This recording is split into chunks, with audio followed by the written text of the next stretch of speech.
नमस्कार बंधुरा आमी आरती चले एसेছি আর একটা নতুন রান্না নিয়ে। হ্যাঁ, শীতের শুরুতে পেঁয়াজের কলি কিন্তু খুব ভালোই লাগে, তারপরে যদি কচি কচি পেঁয়াজের কলি হয়, তাই না? তো দেখো আজকে আমি কচি কচি পেঁয়াজের কলি নিয়েছি আর ভোলা মাছের মাথা দিয়ে আজকে চচ্চড়ি করব। আমরা রুই কাতলা ইলিশ মাছের মাথা দিয়ে অনেক কিছু খেয়েছি, লাউ ঘন্ট, কচুর ঘন্ট, তারপরে বাঁধাকপি ঘন্ট। আজকে খাবো পেঁয়াজের কলি চচ্চড়ি। আর ভোলা মাছের মাথা, আমরা ভোলা মাছের মাথা দিয়ে কিন্তু সচরাচর কিছুই খাই না, হয়তো এমনি ভোলা মাছের ঝাল খাই। আজকে দেখো ভোলা মাছের মাথা দিয়ে চচ্চড়ি করব। দেখো 3টে ভোলা মাছের মাথা নিয়েছি আর ডিমও আছে। আর পেঁয়াজের কলিগুলো ভালো করে ধুয়ে নিয়েছি, দিয়েছি কাঁচা আর পাকা একটা লঙ্কা দুটো নিয়েছি, চিড়ে নিয়েছি লঙ্কাগুলো, একদম বিনা মশলায় বলতে পারো। একটু রাঁধুনি ফোড়ন দিয়ে দিলাম, এই হলো মশলা। তো দেখবে বিনা মশলায় রান্না করে খেলে কিন্তু খুব ভালোই লাগে, মশলা দিতে হবে না। তো এগুলো আমি ভালো করে একটু লাল লাল করে ভেজে নেব।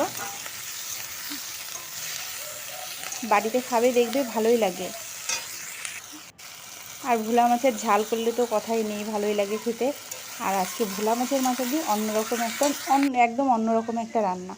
তো দেখলে আমি হলুদ লবণ দিয়ে ভালো করে ভেজে নিচ্ছি। এই যে পেঁয়াজের কলিটা ভাজা হয়েই গেছে, তো এর মধ্যে হালকা একটু জল দিয়ে দেবো।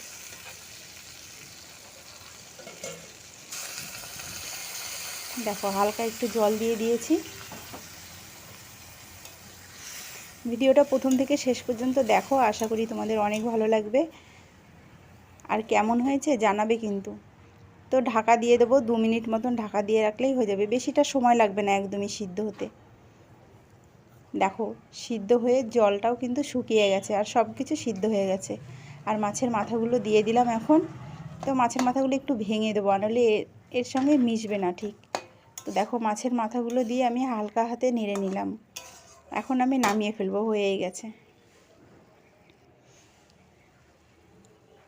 এই দিয়ে গরম ভাত খেতে কিন্তু একদম অসাধারণ লাগে খেতে। দেখো আমি নামিয়ে নিয়েছি, দেখো দেখতে কত সুন্দর লাগছে, খেতেও কিন্তু ঠিক ততটাই সুন্দর লাগবে। আর গরম ভাতে হলে তো কথাই নেই। তো রান্নাটা আমার কেমন লাগলো জানিও কিন্তু, আর লাইক কমেন্ট শেয়ার করে দিও যাতে অন্যরাও দেখতে পায় আমার ভিডিওটা। ঠিক আছে, আবার আসবো আর একটা রান্না নিয়ে। টাটা।